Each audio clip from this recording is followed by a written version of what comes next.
आइए हम अपने अगले सत्र की तरफ आपको लिए चलते हैं। बहुत महत्वपूर्ण, बहुत रोचक और प्रेरक सेशन हमारा होने जा रहा है, क्योंकि इसमें मंच पर हम आमंत्रित करने जा रहे हैं आपकी करतल ध्वनि के साथ दिव्य सज्जनों विंग कमांडर प्रफुल्ल बख्शी जी को बहुत बहुत स्वागत अभिनंदन है, जो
साथ ही मैं निवेदन करूंगा doctor Jaswinder Singh ji, principal Khalsa college, उनसे भी मैं रिक्वेस्ट करूंगा कि वो भी कृपया मंच पर आएंगे इस सेशन में और मंच पर आकर अपना स्थान ग्रहण करेंगे।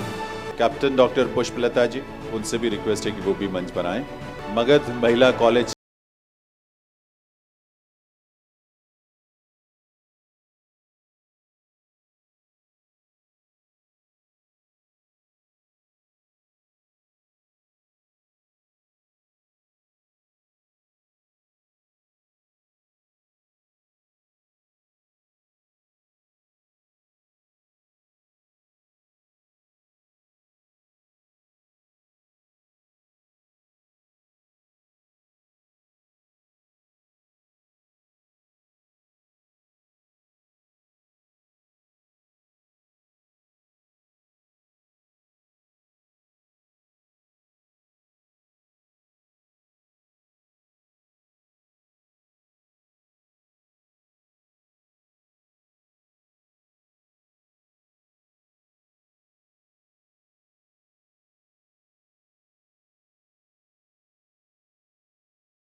now to have a galaxy of people: law, education, and defense, and at the same time what is important here is देश है तो हम हैं, देश है तो हिंदुस्तान है, हमारे बॉर्डर सुरक्षित हैं तो हिंदुस्तान है।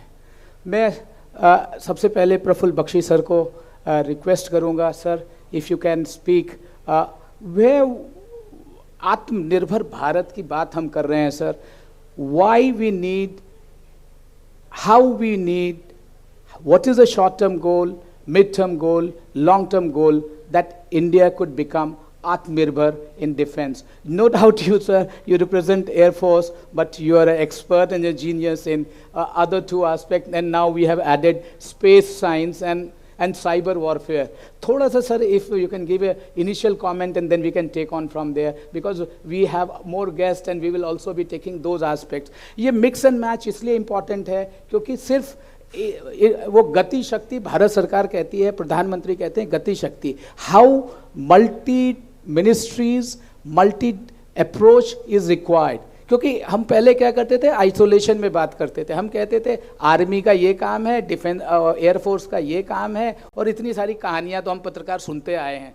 अब एडुकेशन की बात करते हैं तो हम कहते हैं अच्छा मेडिकल वाले ये कहते हैं, न्यू एजुकेशन पॉलिसी में पुष्पलता जी से तो हम सुनेंगे ही, न्यू एजुकेशन पॉलिसी पे इतनी सारी डिस्कशंस होती थी, जब ये आ रहा था उसको कई साल लगे, वो कई बार रुक गई, उसके बाद फिर ये इशू आया कि अब आया तो अब लोग क्या कह रहे हैं, and then we will surely know the lawmakers are here. Sir, I'm really thankful, sir. You have come all the way from Punjab, sir, and it would be very much important for the learning. It is important because here the journalists are there, here the people, the future is here, sir. We have got a students from a university, because हमने ये एक thought process मेरा मानना है कि हम विरासत में उनको क्या देते हैं, ये हमें यदि हम दूसरी कड़ी और तीसरी कड़ी बना नहीं पा रहे हैं तो शायद हमारा देश आगे नहीं बढ़ पाएगा। Now sir, wing commander Prafulla Bakshi ji, you are retired but you are not retired, but you are not tired, I must say sir. देखिए ऐसा है, मैं हिंदुस्तानी में ही वार्तालाप करूंगा। अटल बिहारी जी की हिंदी ना बोल पाऊँ तो कोई बात नहीं। सबसे बड़ी बात यह है मेरे भाई और बहनों कि हमको जब कोई बात करता हमसे तो हम उससे पूछते हैं ये क्या होना चाहिए, वो हमें कहता नहीं हमें पीस और प्रॉस्पेरिटी चाहिए। पीस चाहिए तो पीस का मतलब क्या होता है?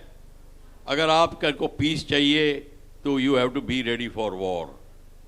कोई ऐसी सिचुएशन ही नहीं है दुनिया में कि आप पीसफुली बैठे रहें और कोई आपको पीसफुली रहने देगा। जब तक आप में शक्ति नहीं है आपको पीस मिल नहीं सकती। और शक्ति के लिए आपको क्या चाहिए? आपको चाहिए strong fighting capability. Strong fighting capability के लिए क्या चाहिए?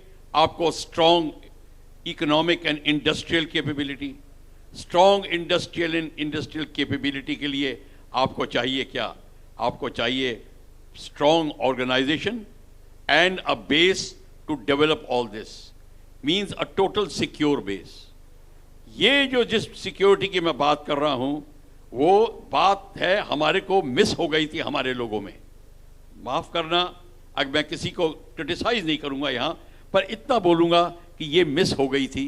क्यों मिस हो गई थी? ये बात की बात है क्योंकि जब हमको भारत को इंडिपेंडेंस मिली, आज़ादी, उस समय ये बात धारणा थी अब तो पीस आ गई है, आज़ादी है।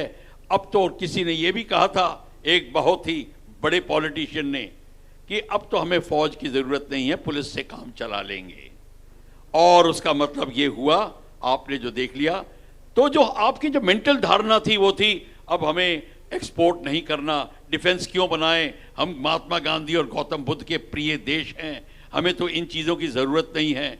ये सारी की सारी जब चीज़ें होने लगीं तो दुश्मन ने देखा ये तो सबसे अच्छा टारगेट है, इसको कौन छोड़ेगा। वो चाइना ने जो आपको देख लिया बांडुंग में जो किया, और उसके बाद जो भारत के साथ हुआ वो हुआ क्योंकि हमारी धारणा ये थी हम तो फौज की ज़रूरत नहीं है। सन 62 में आपने 48,000 स्क्वायर किलोमीटर चाइना को दे दिए तश्तरी में, और इसके बाद आपको फिर भी नींद नहीं खुली। हाँ, फिर लोगों को जागरूकता आने लगी, मीडिया, यूथ, एजुकेशन प्रोग्राम्स, उन्होंने सोचना शुरू किया और उन्होंने पूछा क्या है।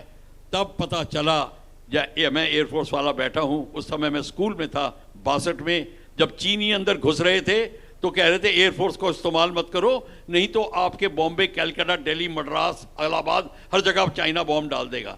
चाइना के पास सिर्फ 4 जहाज थे जिनकी रेंज भी नहीं वहां तक थी। वो हालत थी और हमने ये हार ली। पर ये जागरूकता तब आई जब हमने अपना विचारधारा चेंज करी, थिंकिंग चेंज करी, डॉक्ट्रिन चेंज करी। और तब मैं कहता हूं जो हम बात कर रहे हैं 1947 से 2047 पे, तो ठीक है, उस टाइम हमने कुछ प्रोग्रेस करी, 1947 से करना शुरू किया, कुछ प्रोग्रेस हुई। पर जब 2014 में मैंने देखा एकदम से जैसे कि जूम एटीट्यूड जहाज का रॉकेट का हो जाता है, वो हुआ।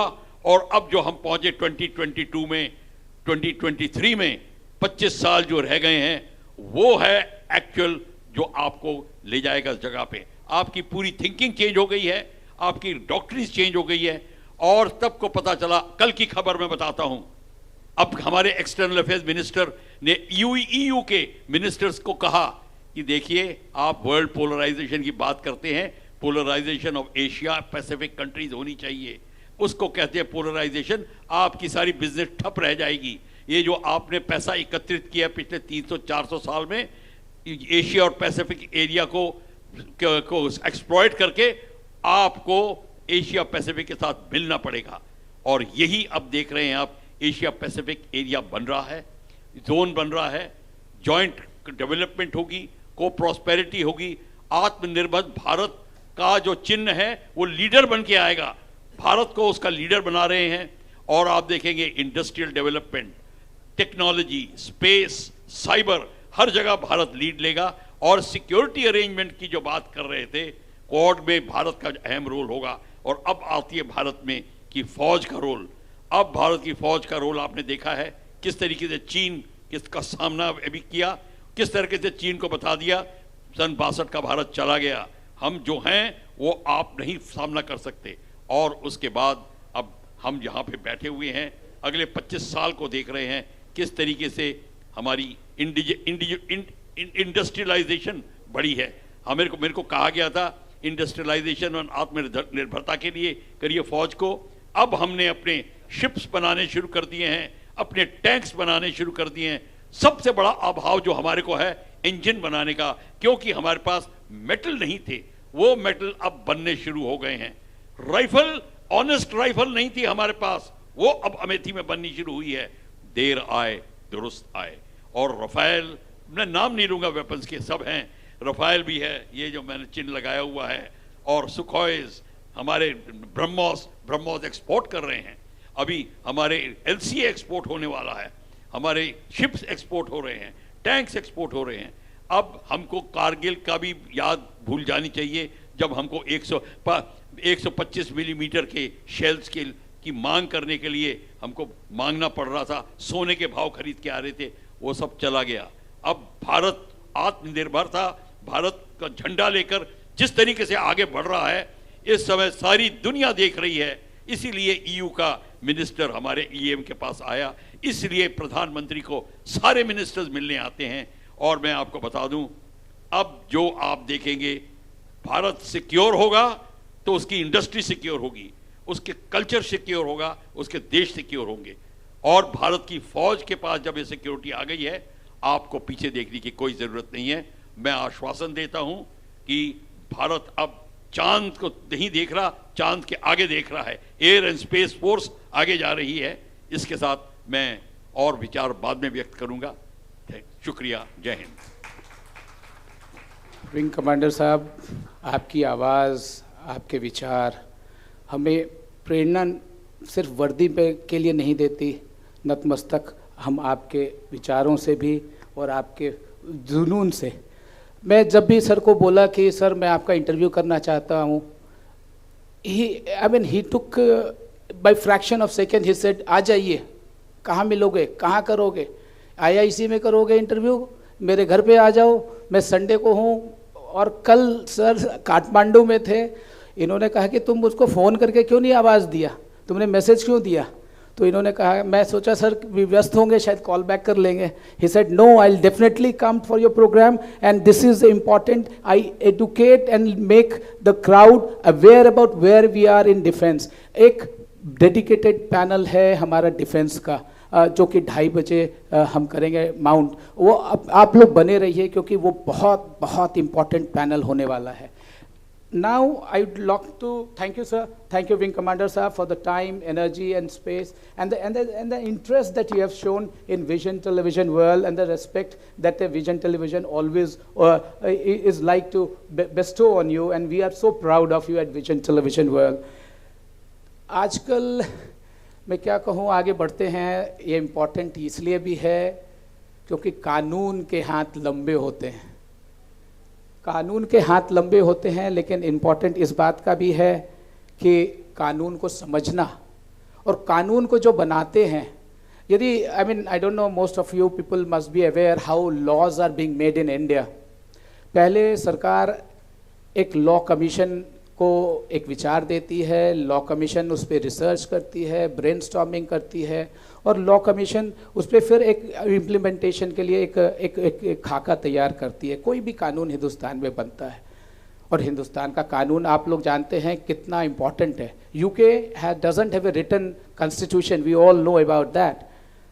तो हिंदुस्तान में रिटन कॉन्स्टिट्यूशन है, कई बार उसमें फेरबदल भी हुई, उसमें भी लॉ कमीशन अपना योगदान देता है. Sir, I mean it is just unbelievable that हमारे साथ आज अमरजीत सिंह जी हैं, मेंबर लॉ कमीशन के. Sir, I have no words to thank you. You have come all the way from Punjab for this programme and gracing this programme. Sir, I won't take much of your time. I will say law commission कि आज के जो कानून के issues हैं उनके बारे में थोड़ा बताएं. लेकिन इम्पॉर्टेंट ये भी है सर कि कानून को बनाना, हमारे जो स्टूडेंट्स हैं उनको भी आप थोड़ा सा एडुकेट करें सर कानून के बारे में. और important, we would like to listen from you what law commission does and what law commission is trying to implement. और लॉ कमीशन का सबसे बड़ा इम्पॉर्टेंट इसलिए भी है क्योंकि भारत सरकार ने इंटरनेशनल लॉ फर्म को इंडिया में प्रैक्टिस करने के लिए उनको जगह दी है. Now they can, international law firms can practice in India. Sir, how will that change the legal fraternity? क्या हम बैक ऑफिस फंक्शन जो आईटी में था हम वहीं रुक जाएंगे? क्या हम नया लीप ले पाएंगे? क्या हमारे इंटरनेशनल लॉ फर्म्स जो आएंगे हिंदुस्तान में उससे एक नॉलेज और इंफॉर्मेशन शेयरिंग होगी? May I request, please give a big round of applause to Amarjeet Singh ji, Member Law Commission. Sir, please enlighten us with your wisdom. Thank you, sir. Where we stand and what is our future objective, how to become India a very renowned country as compared to the developed countries of the world. So अभी हमें अब law की बात करते हैं तो I think necessity is the mother of invention. So जैसे एक हिंदी की कहावत भी है कि दूध से जला हुआ पानी को भी फूंक मार के पीना पड़ता है. ऐसी सिचुएशन में बड़े लंबे समय से ये डिस्कशन चलता रहा है कि हिंदुस्तान में क्या we should allow to participate and practice foreign law firms as well as foreign lawyers. ये ऐसी परिस्थितियों में कि क्या हमें बाहर के जो लॉ फर्म्स हैं उनको हिंदुस्तान में प्रैक्टिस करने की इजाज़त देनी चाहिए. अभी recently bar council of India ने मार्च 2022 में अभी रेगुलेशंस फॉर्मुलेट किए हैं जिससे जे एक नया आगाज़ हमारे कंट्री में हो रहा है. When we are talking about foreign direct investment, it is obvious when the companies will come to our country, to participate in various sectors, the field of investment, then obviously they are experts, whether they are financial experts or legal experts. So their importance and their necessity, reason they are purposely they will depend upon them, and therefore until unless we are not permitting them to do their work comfortably, we cannot comfortably permitting companies to do their work in the country. So अभी law की जब बात करते हैं हम, तो ऐसी परिस्थितियों में अभी हम बहुत सा टेक्नोलॉजी की वजह से हमने जो हमारे बहुत से केसेस पूरे कंट्री में पेंडिंग पड़े हैं और लोगों को न्याय लेने में बहुत दिक्कत आती है, तो इसी परिस्थितियों में ऐसी टेक्नोलॉजी और की वजह से हमें काफ़ी डिस्पोजल जो है हमारे कंट्री में pending in various courts of the in different states at different stages, तो उसमें हम धीरे धीरे इसको डेवलपमेंट की वजह से, टेक्नोलॉजी की वजह से उसको मैनेज करने में काफ़ी पहले से इम्प्रूवमेंट की सिचुएशन में आ गए हैं। अब दूसरी बात है लॉ की। अब इतनी सोशल मीडिया की वजह से इतनी जागृति लोगों के बीच में उनके राइट्स के लिए अवेयरनेस आई है, जिसकी वजह से कोर्ट्स के ऊपर बहुत प्रेशर रहता है और बहुत से जो कॉम्प्लेक्स इश्यूज हैं उसके लिए डिफरेंट जो एजेंसीज हैं गवर्नमेंट की, वहाँ से और एक गवर्नमेंट ऑफ इंडिया की तरफ से जो लॉ कमीशन को कार्य दिया जाता है कि कैसे सोशल सेक्टर में लॉ बना के लोगों को, अपने देश के लोगों को न्याय प्रदान करना है और दूसरे जो सिस्टम्स हैं उसमें न्याय प्रदान करना है, तो उसके लिए लॉ कमीशन अपनी रिकमेंडेशंस देता है। ड्यूरिंग 19th लॉ कमीशन हम लोगों ने कुछ ऐसे लॉज गवर्नमेंट ऑफ इंडिया को सजेस्ट किए हैं जिससे एक यूनिफॉर्मिटी पूरे कंट्री में आए और लोगों को पूरे कंट्री में न्याय जो मिले, जितने पेंडेंसी है उसको कैसे कम किया जा सकता है, उसके लिए हम लोगों ने काफ़ी प्लान किया है, काफ़ी वर्क किया है। बहुत से ऐसे स्कीम्स हैं गवर्नमेंट ऑफ इंडिया की जिससे सोशल सेक्टर में वो काम करना चाहते हैं, बट उसके लिए कोई अनेबलिंग लॉ ना होने की वजह से जो उसकी इन्फोर्समेंट है उसमें काफ़ी डिफ़िकल्टी आती है। तो इस वजह से हमने कमीशन में ऐसी लेजिस्लेशन लेके गवर्नमेंट को रिकमेंड किए हैं जिससे कि सोशल सेक्टर में लोगों को काफ़ी सुविधा हो जाए। जैसे फॉर एग्जांपल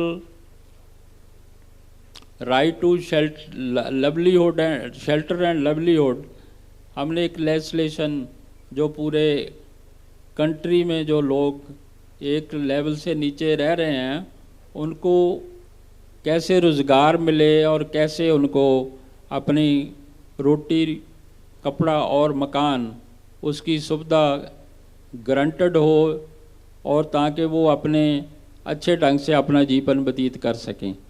उससे इम्प्लीमेंटेशन से हमारे कंट्री में काफ़ी इम्प्रूवमेंट नीचे जो हमारा, क्योंकि मुल्क में 70% से ज़्यादा पॉपुलेशन जो है रूरल एरिया में रहती है। ऐसा ही एक और लॉ हमने गवर्नमेंट ऑफ इंडिया को सजेस्ट किया है, that is farmers and agriculture workers welfare cess act, जिससे आम जनता को टैक्स का बोझ ना पड़े और खुद ब खुद वो एक जो सेक्शन है उसी से जनरेट करके उनकी वेलफेयर का काम हो और यूनिफॉर्मिटी उसमें हो पूरे कंट्री में, उसके लिए काम किया जा सके।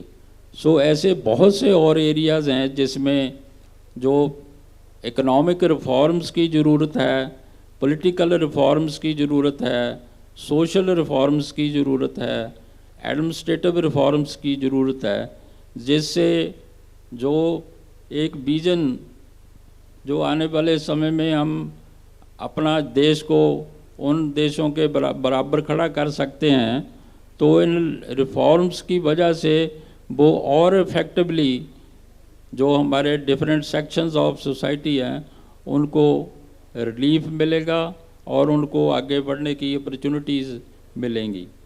मैं इन्हीं शब्दों से अभी विराम देता हूं और आप सब लोगों का धन्यवाद हूँ, ऑर्गेनाइजर्स का, मिस्टर प्रणब जी का। Thank you very much. Ever so thank you, sir, for enlightening this audience, because law and understanding law is very important.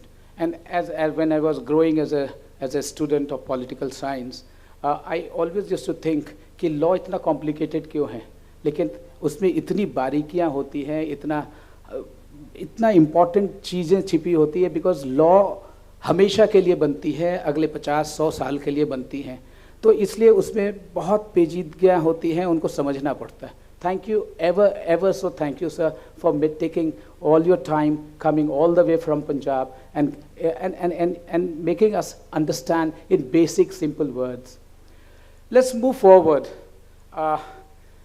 Academicians हमें ज़िंदगी भर सिखाते रहते हैं, पढ़ाते रहते हैं। न्यू एजुकेशन पॉलिसी बहुत इम्पॉर्टेंट है, लेकिन न्यू एजुकेशन पॉलिसी जब नहीं था, कितने दशक तक उसकी तैयारी हुई, कितने सालों तक उसकी तैयारी होती रही, ये तो अब हिस्ट्री के गर्त में है। New education policy has come, now it is workable, now it is implemented, it has been implemented and उसके इफ़ेक्ट्स आ रहे हैं। हमारे पास 2 एकेडमिक्स के धुरंधर हैं, खालसा कॉलेज के principal sir. I'm ever so thank you, sir. I called you only day before yesterday and you readily agreed to come. But आज हम ये एक अजीब सी सिचुएशन होती है जब एकेडमिक से हम उनके सब्जेक्ट एक्सपर्ट्स के because academics are into all walks of life, तो जब हम एकेडमिक से उनके सब्जेक्ट के बारे में पूछते हैं तो ये हम सोचते हैं कि हम स्टूडेंट हैं, टीचर हैं, वो हमको कुछ बता रहे हैं, लेकिन यहाँ पे इम्पॉर्टेंट ये है कि भारत का फ्यूचर के बारे में एकेडमिक्स क्या सोचते हैं वो इम्पॉर्टेंट है। तो 2 टॉपिक अब हम बहुत छोटे छोटे द इम्पॉर्टेंट टॉपिक्स हैं, लेकिन इनका फार रीचिंग इम्पैक्ट है। First sir, I request you to please, हमारे साथ खालसा कॉलेज के प्रिंसिपल सर हैं। Sir, we are so indebted to you. Vision Television World is so indebted to you that you have chosen today to grace the occasion, and we want you to talk about $5 trillion economy, $30 trillion economy. Is it a myth? Is it a reality? Is it workable? Is it doable? But there is no other option if India is standing at 5th place in the world, doesn't move up the ladder, which means अगले 50 साल में यदि 200 करोड़ हमारी population होती है तो economy को भी उतना ही मजबूत होना पड़ेगा। तो I've twisted my question for the future because we are talking about vision अमृतकाल भारत का 2047 में हिंदुस्तान का, 2050 में हिंदुस्तान का जो पॉपुलेशन होगा उसके लिए इकोनॉमी कितनी, डेमोग्राफिक डिविडेंड की हम बात करते हैं, क्या डेमोग्राफिक डिविडेंड में कहीं अड़चन आएगी, लेकिन our near goal is $5 trillion economy, our long term goal is $30 trillion economy, and our very long vision, a principled vision is developed world India. Please sir, please grace the occasion and give a big round of the applause to sir. सबसे पहले तो vision TV world को मैं आभार व्यक्त करता हूं कि उन्होंने मुझे यहाँ मेरे अपने विचार जो हैं लोगों के साथ साझा करने का जो अपॉर्चुनिटी दिया है। Coming directly to the topic कि हमारी नई एजुकेशन पॉलिसी और 5 ट्रिलियन इकॉनमी, इनमें क्या संबंध है और क्या फिजिबिलिटी है। देखिए, भारत का जो सेल्फ रिलायंस या आत्मनिर्भरता का एक ऑब्जेक्टिव है वो पहले भी था। 30वीं अगर 5 वर्षीय योजना की बात करें तो उस टाइम, मगर वो आत्मनिर्भरता संकुचित हमें जो है उन्होंने नीचे करके जो है बिल्कुल एक संकुचन की जो स्थिति में ला के खड़ा कर दिया। और एज ए रिज़ल्ट क्या हुआ कि पूरा रेडिटिविज्म तकरीबन 50 साल, अगर 1947 से लेके अगर हम 1990 तक की बात करें तो ये तकरीबन 40-50 साल का जो समय है, उसमें जो हमारी अर्थव्यवस्था थी वो बिल्कुल संकुचित के रह गई। फिर डॉक्टर मनमोहन सिंह के आने से लिबरलाइजेशन की प्रोसेस शुरू हुई, पर जब वाजपेयी जी ने देश की वागडोर संभाली तो जो हमारी इकोनॉमिक रिफॉर्म्स की जो प्रोसेस थी वो एक बिल्कुल डिफरेंट टर्न स्पीडली जो है वो प्रोसेस शुरू हुई। और आज हम इस स्थिति में हैं, जब डॉक्टर मनमोहन सिंह जी ने प्राइम मिनिस्टर बने हैं तो उस टाइम हमारे जो रिसोर्सेज थे वो बहुत ही सीमित थे। हमारी जो फॉरेन इन्वेस्टमेंट थी या जो हमारे पास फॉरेन एक्सचेंज के रिजर्व थे वो तकरीबन ना के बराबर थे। आज अगर हम देखते हैं तो पिछले 10 वर्षों में हमारे पास जो इकोनॉमिक रिसोर्सेज हैं we are perhaps the 4th largest in terms of foreign exchange reserves. सबसे पहले चाइना, फिर यूएस और जापान, चौथे नंबर पे इंडिया है, चौथे या 5वें नंबर पे, जिसके पास आज की डेट में जो लेटेस्ट आरबीआई की रिपोर्ट अभी आई है स्टेट ऑफ द इकोनॉमी के ऊपर 593.6 बिलियन डॉलर्स के फॉरेन एक्सचेंज रिजर्व्स। सो एक जो आत्मनिर्भर का अब विजन है वो बिल्कुल डिफरेंट है, और वो ये है कि हम सिर्फ आत्मनिर्भर इस तरीके से नहीं हैं कि अपने एक्सपोर्ट्स और इम्पोर्ट्स को कम करके एक्सटर्नली हम आत्मनिर्भर हो जाए। अब जो है पूरा विजन जो है डेवलपमेंट का वो बिल्कुल डिफरेंट है। ये आत्मनिर्भरता का जो कॉन्सेप्ट है ये शहरी और देहाती विकास के साथ, रूरल एंड अर्बन डेवलपमेंट के साथ जुड़ा हुआ है, जिसमें रोज़गार के अवसर, लोगों को स्मॉल मैन्युफैक्चरिंग में जो है इनकरेज करने का जो विजन है वो साथ साथ डेवलप हो रहा है। इंडस्ट्री और मैन्युफैक्चरिंग जो है वो साथ साथ उसको एक स्पेशल प्रोत्साहन दिया गया है। हम देखते हैं कि आज तकरीबन 35% जो है वो सर्विस सेक्टर से हमें अपनी जीडीपी या ग्रॉस डोमेस्टिक प्रोडक्ट जिसको हम कहते हैं सकल उत्पाद, वो हमें मिलता है। तो एग्रीकल्चर और जो मैन्युफैक्चरिंग सेक्टर है जिसको हम सेकेंडरी और प्राइमरी सेक्टर इकोनॉमिक्स में कह देते हैं, उससे जो है उसका काफ़ी हिस्सा कम वो होता गया दिन प्रतिदिन, पर आज ये ज़रूरत महसूस हम कर रहे हैं। और मेरा ख्याल है कि जो हमारी नई इंडस्ट्रियल पॉलिसी, नई एजुकेशन पॉलिसी है, उसमें इन चीज़ों को ध्यान में रख के ही पूरा विजन डॉक्यूमेंट तैयार किया गया है। ये बिल्कुल सही, जब 2019 में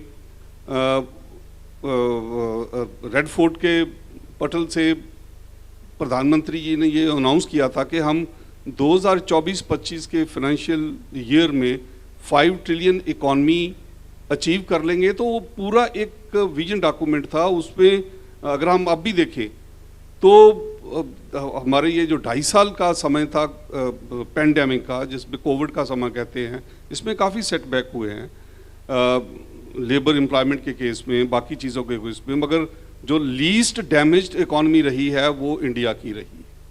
और हम देखते हैं कि अभी भी जो फाइनेंशियल क्राइसिस वर्ल्ड ओवर चल रहा है वो, उसमें भी इंडिया जो है वो, भारत जो हमारा देश है, ये सबसे कम अफेक्टेड है। ना तो हमारी रेट ऑफ इन्फ्लेशन इतनी बुरी है, ना कोई हमारा फाइनेंशियल सेक्टर में कोई बहुत ज़्यादा सेटबैक हुआ है। सो जो रेजिलियंस है इकॉनमी की, जो इसकी एक रेसिस्टेंस है एक्सटर्नल शॉक्स के लिए, वो मुझे लगता है कि पिछले तकरीबन 8-10 साल में इतनी रेसिस्टेंस आई है कि किसी भी किस्म के एक्सटर्नल शॉक को हम सहन कर सकते हैं। और दूसरा एक जो नेक्स्ट जो वो चीज़ है वो ये है कि ये ज़रूरी है कि हमने 5 ट्रिलियन इकॉनमी की बात करनी है तो हम एक सेक्टोरल डिस्ट्रीब्यूशन भी देखें। एग्रीकल्चर सेक्टर जो है उसमें जैसे सरदार अमरजीत सिंह जी ने बताया है कि तकरीबन 70% लोग जो हैं वो गाँव में रहते हैं और आप भी आज भी जो है तकरीबन 15 से 17% जो हमारा जीएनपी है या जीडीपी है, राष्ट्रीय आय, वो खेती सेक्टर से आती है, और तकरीबन 55% जो वर्कफोर्स है वो हमारे एग्रीकल्चर सेक्टर में। तो ये ज़रूरी है कि हम एग्रीकल्चर सेक्टर को स्ट्रेंथन करें, और इसकी तरफ बहुत सारे गवर्नमेंट ऑफ इंडिया ने, चाहे वो सिंचाई के माध्यम की बात करें, क्रॉप इंश्योरेंस की बात करें, क्रॉप डाइवर्सिफिकेशन की बात करें, उन क्षेत्रों में जहाँ रेन डेफिसिट एरियाज़ हैं, जहाँ इतनी प्राप्त मात्रा में बारिश नहीं होती है, उन क्षेत्रों की डेवलपमेंट की बात करें। सेमी एरिड ट्रॉपिक्स की स्पेशल स्कीम्स हैं जो रिसेंटली अनाउंस भी की गई हैं, और इसके लिए काफ़ी सारा एलोकेशन भी किया गया सेंटर की तरफ से, और स्टेट्स भी उसके साथ कॉम्प्लीमेंट्री रिसोर्सेज जुटा रहे हैं। तो मुझे लगता है कि 2026 या 27 तक, जो अगर 2024 पर ये वाला अगर पेंडेमिक का पीरियड नहीं आता, तो शायद 2024-25 से पहले भी 5 ट्रिलियन इकॉनमी का एक ऑब्जेक्टिव पूरा किया जा सकता है। But at the most it will be delayed by 6 to 7 months। और जो लेटेस्ट IMF ने भी फिगर्स दिए हैं कि इंडिया का ग्रोथ रेट, पहले तो उन्होंने 7.2% बताया था, और अब जो है उन्होंने रिवाइज करके 6.8%, और इंडिया विश्व की सबसे फास्टेस्ट ग्रोइंग इकॉनमी है। और ये इसके फास्टेस्ट ग्रोथ खाली दूसरे देशों के ऊपर नहीं निर्भर है।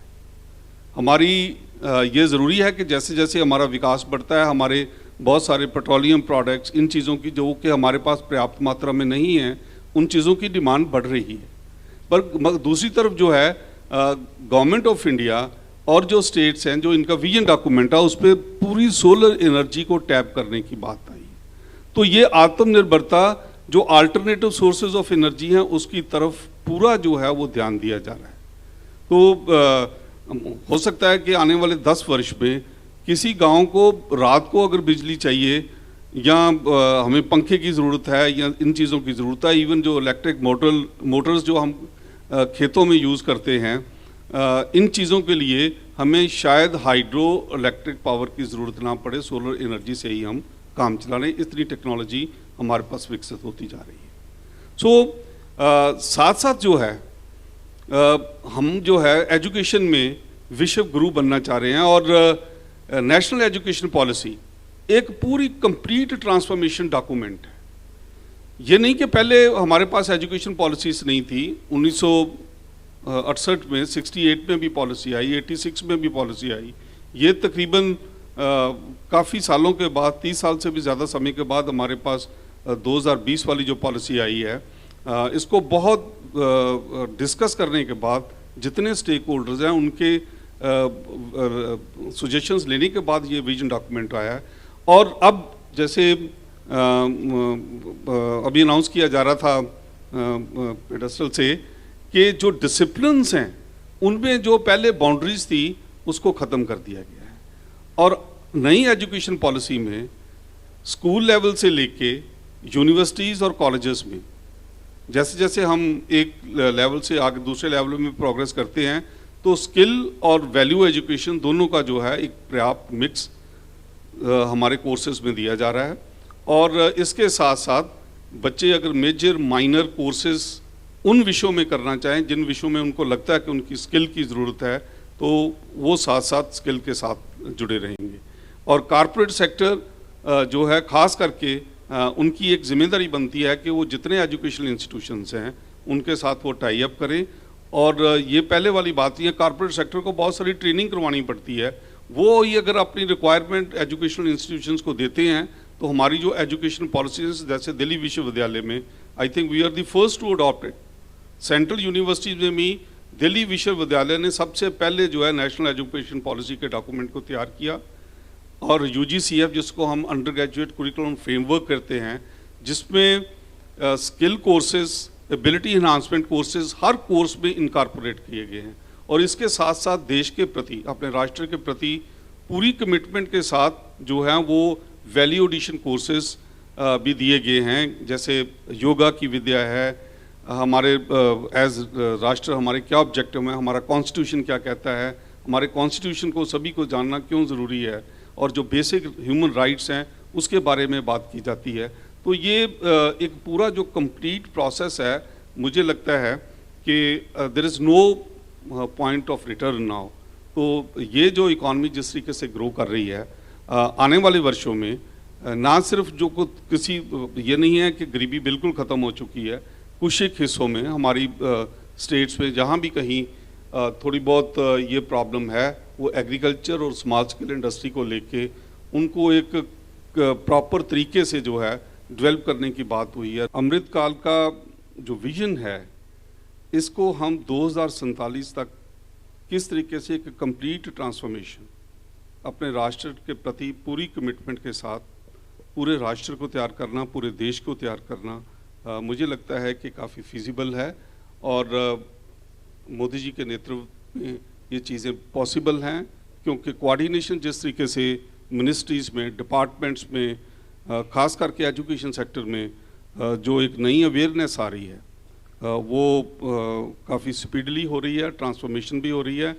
और सर्विस सेक्टर में मुझे लगता है कि उसका रोल तो बना रहेगा और जो टेक्नोलॉजिकल चेंजेस हैं वो भी इसमें काफ़ी आएंगी। और क्योंकि हमारे पास एक अभी पॉपुलेशन डिविडेंड की बात हो रही थी, तकरीबन जो 64% पॉपुलेशन है वो 35 साल की एज के नीचे होने का ये एक एडवांटेज है। और एजुकेशन पॉलिसी और स्किल कोर्सेज या स्किल डेवलपमेंट का एक बहुत बड़ी जिम्मेदारी बनेगी स्किल सेक्टर की।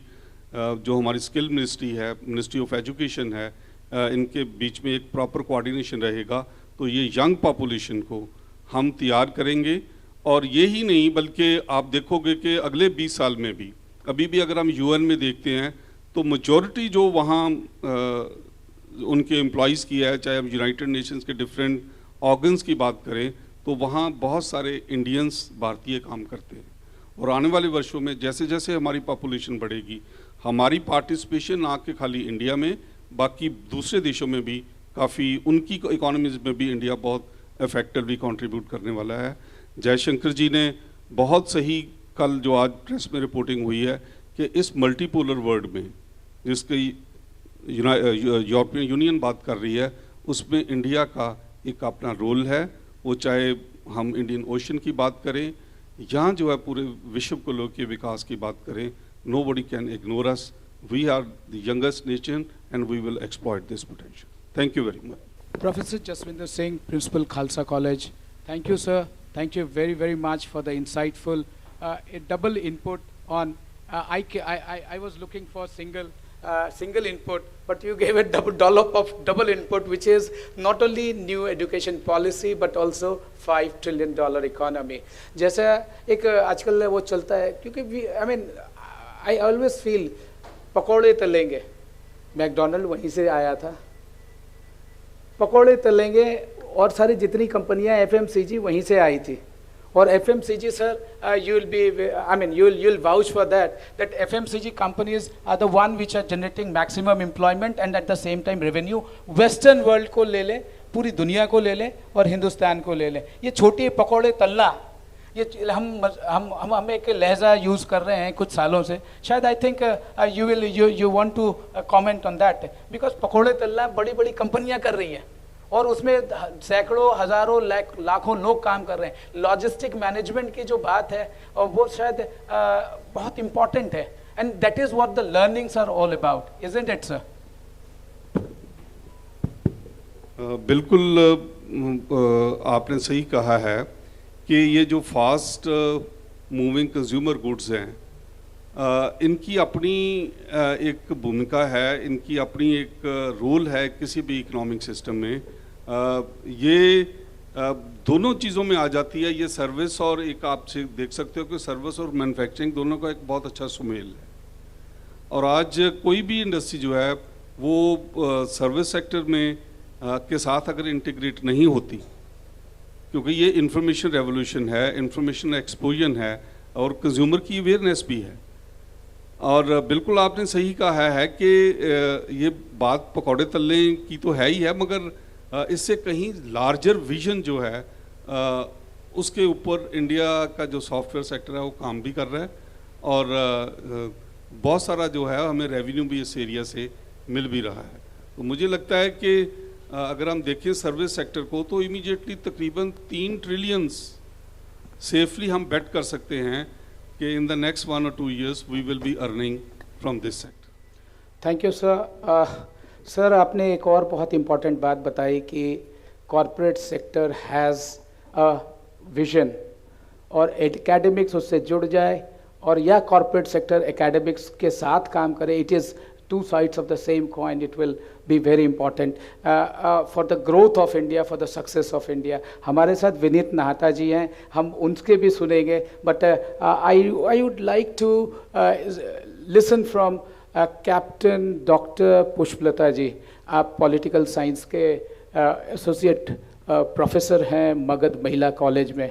मैडम, मैंने आपको इसलिए बुलाया क्योंकि महिला कहते हैं समाज को बनाना हो, घर को बनाना हो तो पुरुष बनाता है, यदि समाज को बनाना है तो महिला बनाती है। और शायद वहाँ से वो क्यों लूँगा मैं आपसे कि न्यू एजुकेशन पॉलिसी में लड़कियों का कितना ग्रोथ हो रहा है, डेवलपमेंट हो रहा है। न्यू एजुकेशन पॉलिसी के जो छोटे छोटे आयाम हैं, आज प्रधानमंत्री ने बेटी बचाओ बेटी पढ़ाओ का बात कहा था तो उसमें लगा कि ये क्या है, लेकिन सच बात तो ये थी कि जो पॉपुलेशन मिसमैनेजमेंट था उस पे लोगों ने पहली बार ध्यान दिया। और पहले क्यों नहीं दिया? मैं आपसे न्यू एजुकेशन पॉलिसी के प्रैक्टिकल इम्प्लीमेंटेशन की बात करूंगा। मैं जानता हूँ lunch is very round the corner and will be going for lunch at 1:30 और विनीत नाहता जी को भी सुनना है, तो मैं आपको संक्षेप में आप मुझे इसके बारे में बताएं new education policy, how girls are looking at it. Because अब कहते हैं अब वो होम साइंस वाली सब्जेक्ट नहीं रही, अब वो टेक्नोलॉजी और एरो साइंस की सब्जेक्ट है। और बहुत सारे कॉर्पोरेट्स में, मैं विनीत नाहता जी को भी पूछूंगा कि बहुत सारे कॉर्पोरेट्स में इंदिरा नूरी जो इतने बड़े कॉर्पोरेट की उनको रिप्रेजेंट किया, how is that translating into the girls and educationist और students, women students around the country and around the world? Thank you. Please, Dr. Pushpalata, she is also a captain in NCC. So आपका dual role है, but we are all so proud of you. Thank you. सर्वप्रथम मंच पर आसीन हमारे dignitaries और इस सभागार में उपस्थित हमारे डिग्निटरीज का मैं स्वागत करती हूँ, और विजन टीवी वर्ल्ड और उसके सारे तमाम को पार्टनर्स का स्वागत करती हूँ कि उन्होंने इनवाइट किया है आज के आज़ादी के 2047 अमृतकाल के विज़न डॉक्यूमेंट्स के लिए। ये बहुत ही काबिले तारीफ़ है और सबसे बड़ी बात है, मैं इसके लिए उनको थैंक यू भी बोलना चाहूँगी कि उन्होंने एक बहुत बड़ा सा canvas Indian system, Indian political system, Indian social system, Indian economic system को डेवलपमेंट के लिए सोचा है और उसके लिए एक माइंड मैप डिसाइड करने की कोशिश की है। सबसे पहली बात यह है कि जब हम लोग न्यू एजुकेशन पॉलिसी की बात करते हैं, न्यू एजुकेशन पॉलिसी में 2020 जो कि एक बहुत ही बैलेंस्ड डॉक्यूमेंट हमारे सामने आया, और जब हम एजुकेशन की बात करते हैं और जब हम आत्मनिर्भर भारत की बात करते हैं तो आत्मनिर्भर भारत की शुरुआत होती है किसी व्यक्ति से, इंडिविजुअल। और जब इंडिविजुअल आत्मनिर्भर होगा तभी सोसाइटी आत्मनिर्भर होगी, तभी कंट्री आत्मनिर्भर होगी, और भारत का वसुधैव कुटुंबकम की जो बात करते हैं वो हम वहाँ तक पहुँच पाएंगे। न्यू एजुकेशन पॉलिसी में जब हम इंडिविजुअल एजुकेशन की बात करते हैं तो सर ने बहुत अच्छे से समझाया, स्किल ट्रेनिंग, एबिलिटी इन्हांसमेंट और जॉब ट्रेनिंग और जॉब का प्लेसमेंट। लेकिन मैं कुछ मुद्दों पर अपनी अलग बात कहना चाहूँगी जो अछूता रह गया था। वो था कि व्यक्ति के डेवलपमेंट के लिए, सेल्फ रिलायंट डेवलपमेंट के लिए 3 चीज़ों का समावेश होना जरूरी है। First mind, second body, third soul. Mind, body and soul अगर एक डायरेक्शन में, कोऑर्डिनेशन में चले तभी एक व्यक्ति सही शिक्षा हासिल कर सकता है। अगर हम उसे सिर्फ फैक्चुअल ट्रेनिंग दे, ही और she will become just a robot. अगर उसमें वैल्यू नहीं हो तो वैसे लोग शिक्षा को सेल्फ डिस्ट्रक्शन का कागार बनाएंगे, और न्यूक्लियर एक्सप्लोजन इसका उदाहरण है। और माइंड और बॉडी के साथ अगर सोल प्योर ना हो तो भी हम सही रास्ते पे नहीं ले जाएंगे। और इसीलिए न्यू एजुकेशन पॉलिसी में वैल्यू एजुकेशन की बात की गई है। और जब हम वैल्यू एजुकेशन की बात करते हैं तो मैं स्वामी विवेकानंद के थॉट को कोट करना चाहूँगी। You are the creator of your own destiny. आप अपने भाग्य के रचयिता हो, और आप अपना अगर भाग्य बनाते हो तो उससे समाज और राष्ट्र का भाग्य बनता है। और जब आप अपना भाग्य बनाते हो तो उसके लिए ज़रूरत क्या होती है? उसके लिए ज़रूरत होती है माइंड, बॉडी एंड सोल के कोऑर्डिनेशन की। सबसे पहले जब आप अपना कोई विचार, आपके दिमाग में कोई थॉट आती है, उस थॉट को आप सोचते हो, अगर आपको वो अच्छा लगता है तो उसको आप एक्शन में लाते हो, और जब वो और भी अच्छा लगता है तो बार बार एक्शन में लाते हो। जब बार बार एक्शन में लाते हो तो वो क्या हो जाती है? आपकी हैबिट। और जब वो हैबिट बन जाती है फिर इजीली आप उस काम को कर पाते हो, और जब वो हैबिट बार बार करते हो तो वो फिर आपके संस्कार में शामिल हो जाती है, और वो संस्कार आपकी डेस्टिनी को बनाती है। तो अगर हमें आत्मनिर्भर भारत बनाना है तो हमारे बच्चों में वैल्यू एजुकेशन और स्पिरिचुअलिटी को लाने की ज़रूरत है। सिर्फ factual information, ability enhancement, skill training देने से बात नहीं हो पाएगी, और इसके लिए ज़रूरत है कि हम बैक टू वेदास। आपने देखा था गुरुकुल सिस्टम की जब हम बात करते हैं, और हमारे एजुकेशन सिस्टम में उन सारी चीज़ों को, इंडियन नॉलेज ट्रेडिशन को शामिल किया गया है। Thank you sir. उस गुरुकुल सिस्टम में हम स्टार्ट करते थे अपनी क्लासेस सबसे पहले मेडिटेशन से, जिसमें कि आप अपने थॉट पे, अपने बॉडी पे, अपने बिहेवियर, एक्शन, थॉट प्रोसेस पे कंट्रोल कर पाओ। अगर आप उसको कंट्रोल कर लेते हो और साथ ही साथ आपको वैल्यू एजुकेशन मिलती है तो आप एक बैलेंस ह्यूमन बीइंग बनोगे।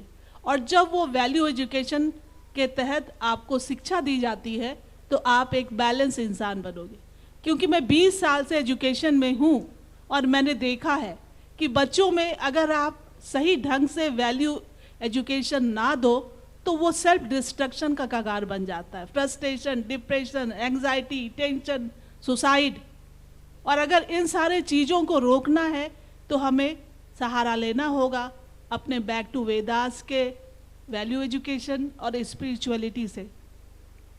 हमारे जो न्यू एजुकेशन पॉलिसी 2020 में जो शामिल की गई है उस डॉक्यूमेंट पे इन सारे चीज़ों को शामिल करने की कोशिश की गई है जिससे कि इसको शामिल किया जाए। जहाँ तक गर्ल्स या विमेन का कंट्रीब्यूशन का इंडिया के इकॉनमी में या भारत को आत्मनिर्भर बनाने की बात है तो हम कहते हैं mother is the first teacher. तो सबसे पहले अगर किसी सोसाइटी या किसी नेशन के डेवलपमेंट को देखना है तो वो डेवलपमेंट नज़र आता है विमेन के डेवलपमेंट, विमेन के पोजीशन पे। और इसीलिए ज़रूरत है कि विमेन या गर्ल्स को आगे लाया जाए।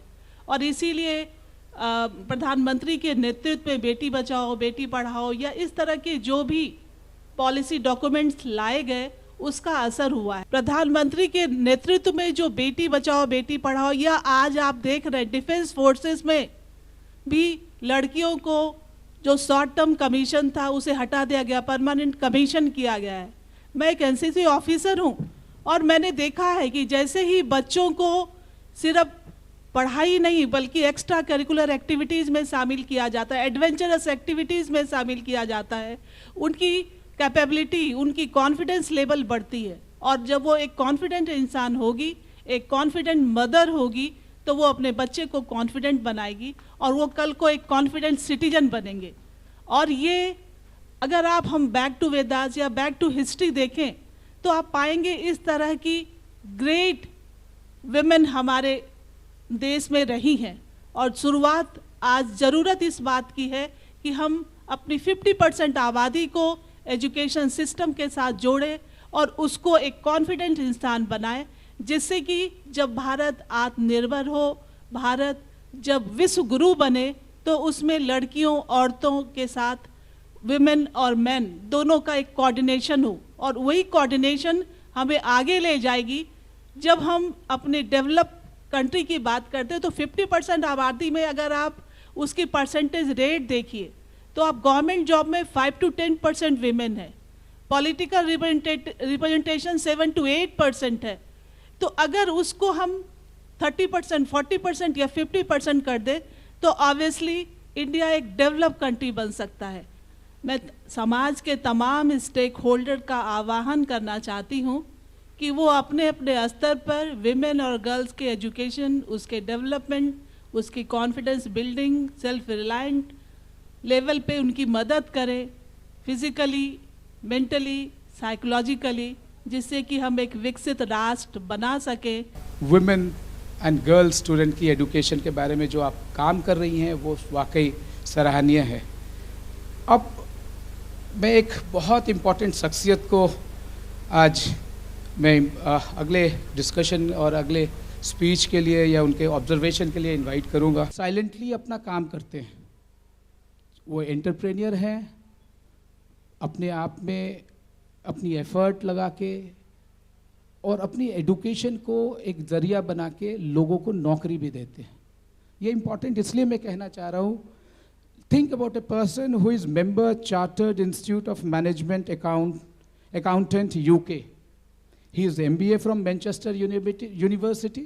I was in UK and I know how tough it is to get into the University of Manchester, and worldwide I can vouch that MBA from Manchester University is one of the best. I don't remember the number in the world, but surely it is on top of it, top 50 surely. I mean, that is what I can look for. Member Public Debt office of RBI.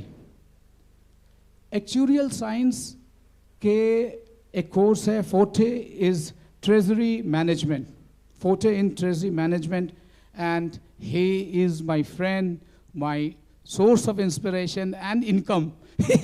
I can say he has been very kind to, on my one call, he said that I'll sponsor you Pranab, I look forward to your program. And आज इन्होंने पूरा दिन, आज stock market खुला हुआ है, Monday है, Monday को स्टॉक मार्केट की क्या ज़रूरतें होती हैं, जो लोग अब स्टूडेंट्स हैं या स्टॉक मार्केट को जानते हैं वो बताएंगे। लेकिन I am very very thankful to Vineet Nahata ji. You have taken your time, you have inspired me to work, and at the same time you have taken time to be here today. Let's talk about, जो professor साहब ने कहा था कि corporate को academics के साथ tie up करना है, एकेडमिक्स को कॉरपोरेट के साथ टाई अप करना है, that is important. Tell us something, enlighten us with your wisdom. You have a worldwide network of friends and associates. You have and the social human being that you are. How do you take time? I fail to understand. I say myself that I work religiously for 16, 17, 18 hours, but you put me down. But I'm ever so proud of you. Vineet Nahata ji, thank you very, very much for coming, and please enlighten us with your wisdom.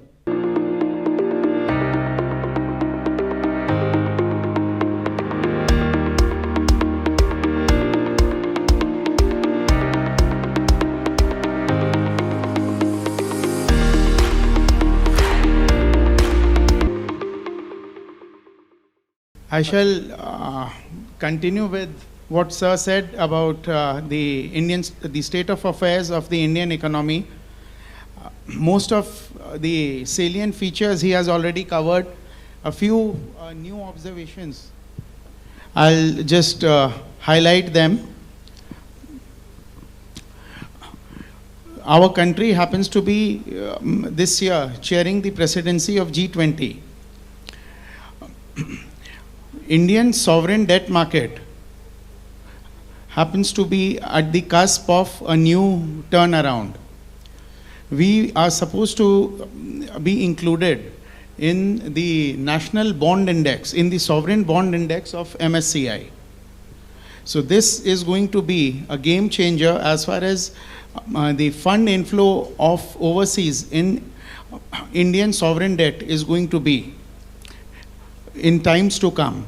And it is going to be a milestone as far as our outreach to the 5 trillion economy is, as far as the funding part of the 5 trillion economy is concerned, because infrastructure happens to be the major challenge, where long-term gestation period is there, long-term funds are needed, and in the past we've had debacles where longer duration infrastructure projects were funded by short duration loans. ILNFS happens to be the case. Apart from that, we had the debacle of Yes Bank. So this Indian sovereign debt market right now happens to be at the sweetest spot as far as the foreign institutional investment is concerned. I'll just give you an example. Our economy is the only economy where a real rate of return happens to be positive. If you must have studied in your olden days, the real rate of return happens to be the nominal rate, which is the sovereign yield, the interest rate of government securities minus the inflation. At present, we are having a real rate of return of 2%, which is absolutely magical. If you compare it with the Western world, United States has a negative real rate of return of close to 3.5 to 4%. Even UK. India is one of the brightest countries and the only countries where the intrinsic worth of our currency happens to be very, very strong. And we are expecting a good inflow. In the last monetary policy, the interest rates were left flat. This was in contradiction to the interest rates being raised across the world. United States raised their interest rates to combat inflation.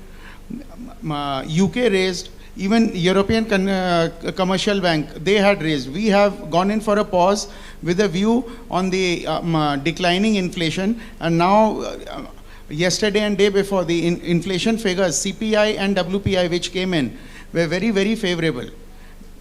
In fact, WPI is negative now.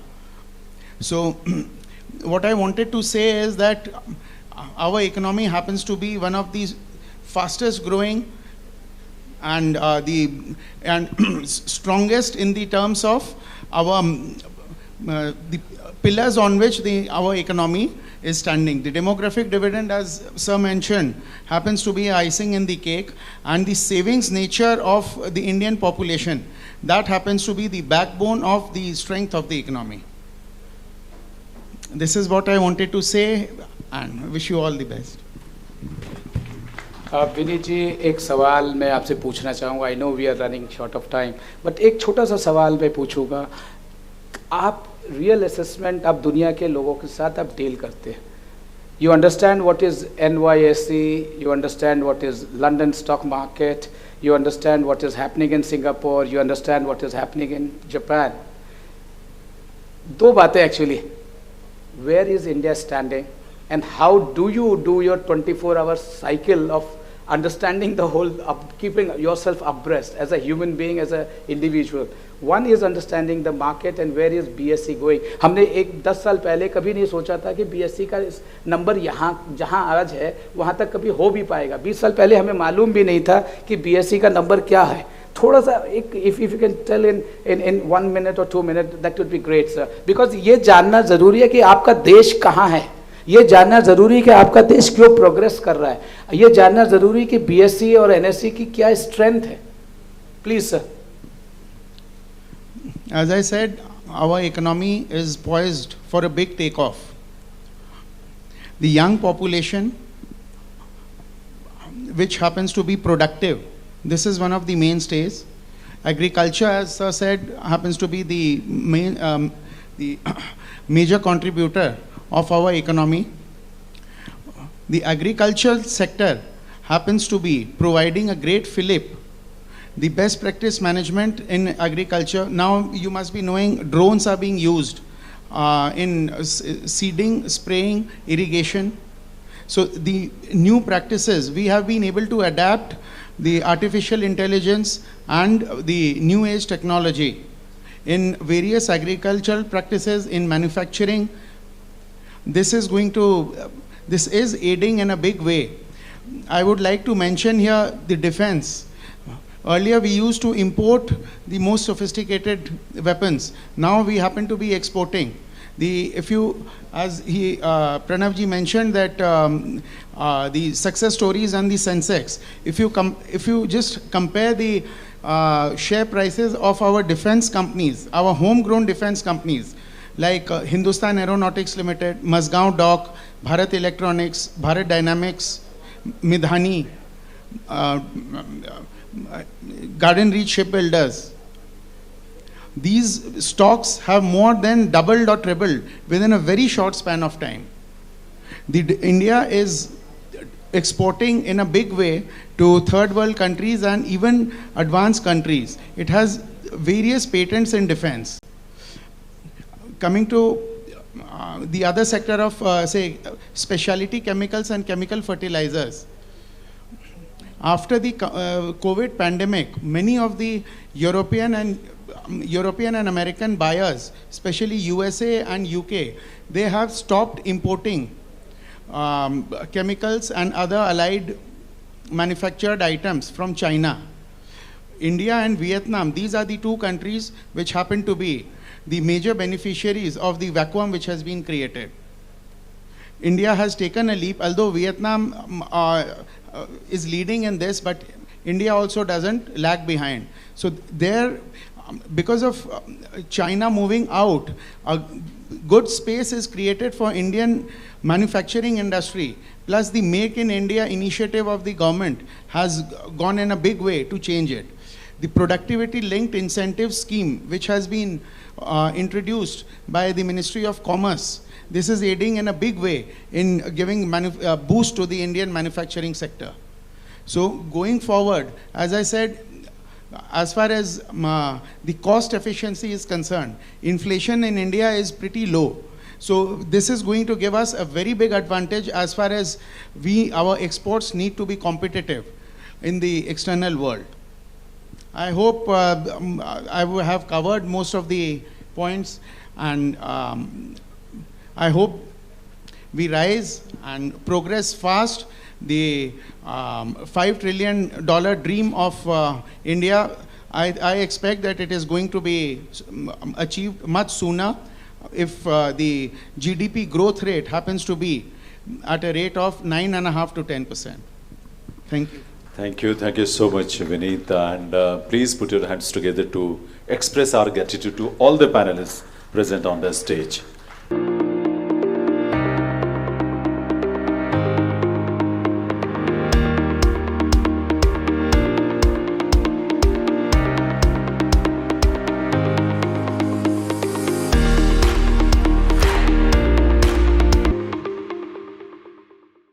अलग अलग aspect को लेकर इस तरह की एक सोच, एक विजन हम सबको मिला इस सेशन के माध्यम से। और ये बात हम सब जानते हैं, जहां कुछ वर्ष पहले तक एक राइफल भी बाहर से मंगाई जाती थी, आज एयरक्राफ्ट देश में मेक इन इंडिया की वजह से पॉसिबल हुआ, आत्मनिर्भर भारत के संकल्प की वजह से पॉपुलर हुआ और संभव हुआ, और हम आज उसको एक्सपोर्ट कर रहे हैं। इसी तरह से पिछले कुछ वर्षों में 1800, ये 2018 तक की बात है कि 1800 ऐसे कानून जो बहुत पुराने हो चुके थे, सैकड़ों साल पुराने, उन्हें निरस्त किया गया, ख़त्म किया गया, क्योंकि उनकी कोई उपयोगिता ही नहीं थी। और उसके बाद भी लगभग 1800 कानूनों की पहचान की गई जो कि उस प्रक्रिया में है, यानी उनको हटाने की ज़रूरत है। सब कुछ बदल रहा है, बदलने की दिशा सही होगी, इसी सोच को लेकर आज हम ये चर्चा कर रहे हैं और 2047 तक उस लक्ष्य को हासिल करेंगे। और उसमें शिक्षा जो है वो बहुत ही महत्वपूर्ण भूमिका निभाने की क्षमता, संभावना उसके अंदर है, और इसलिए नई शिक्षा नीति के माध्यम से उस पर बहुत सारी उम्मीदें हैं। तो इन सबका हम बहुत बहुत आभार व्यक्त करते हैं, और आभार खासतौर पर हम पैनलिस्ट का आभार और मेमेंटो उन्हें भेंट करें उसके पहले जो इस पूरे इवेंट को ऑर्गेनाइज करने में और इवेंट को आपको इस रूप में इतना प्रोफेशनल ढंग से, इतना मेटिकुलसली डिज़ाइन करके आप तक पहुंचाने में जिन्होंने हमारी मदद की है, हमारे साथ जो खड़े रहे दिन रात, वैसे श्रीकांत समल और mister Avinash Jha, director royal event management, मैं उनसे रिक्वेस्ट करूंगा कि वो मंच पर एक बार आएंगे ताकि उन्हें हम फेलिसिटेट कर सकें। उनको दरअसल निकलना भी है, थोड़ी जल्दी भी है, तो इसलिए ये मौका है कि उन्हें बुलाकर हम उनका फेलिसिटेशन कर सकें। मिस्टर श्रीकांत समल और Avinash Jha, please, you are requested to please come on the stage.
salute all of you, and we express our gratitude to all of you for your presence, your contribution. You enlightened us.